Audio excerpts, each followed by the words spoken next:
আজকের এই ভিডিওটি কোনো ভ্রমণের গল্প নয়, কোনো সুন্দর প্রকৃতির গল্পও নয়। আজকের গল্প আসামের লখিমপুর, শিবসাগর, জোরহাট এবং আপার আসাম হাজারো মানুষের কান্নার গল্প। একসময় যেখানে সবুজ ধানের ক্ষেত বাতাসে দুলত, যেখানে শিশুরা আনন্দে খেলত, আজ সেখানে শুধু চারদিকে পানি আর পানি। ঘরবাড়ি ডুবে গেছে, রাস্তাঘাট অদৃশ্য হয়ে গেছে, মানুষের মুখে হাসির বদলে নেমে এসেছে অসহায়ত্বের ছাপ।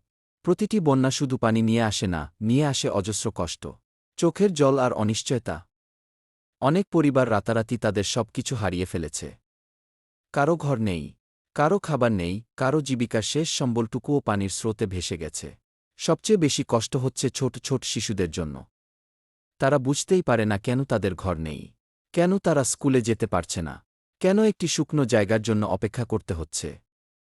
বৃদ্ধ মানুষগুলোও চরম কষ্টের মধ্যে দিন কাটাচ্ছেন। অসুস্থ মানুষের কাছে ওষুধ পৌঁছানোও অনেক জায়গায় কঠিন হয়ে পড়েছে। ভাবুন তো, একটি পরিবারের সব স্বপ্ন যদি এক রাতের বন্যায় ভেসে যায়, সেই কষ্ট কতটা গভীর হতে পারে। তবুও আসামের মানুষ হার মানেনি। তারা একে অপরকে সাহায্য করছে, নৌকায় করে নিরাপদ স্থানে পৌঁছে দিচ্ছে, খাবার ভাগ করে খাচ্ছে। এই মানবিকতা আমাদের নতুন করে আশা দেখায়। আজ আমরা যদি নিরাপদে থাকি, তাহলে আমাদের দায়িত্ব ক্ষতিগ্রস্ত মানুষের পাশে দাঁড়ানো। সামর্থ্য অনুযায়ী সাহায্য করুন, তাদের জন্য দোয়া করুন এবং এই বার্তাটি ছড়িয়ে দিন যাতে আরও মানুষ সাহায্যের হাত বাড়িয়ে দেয়।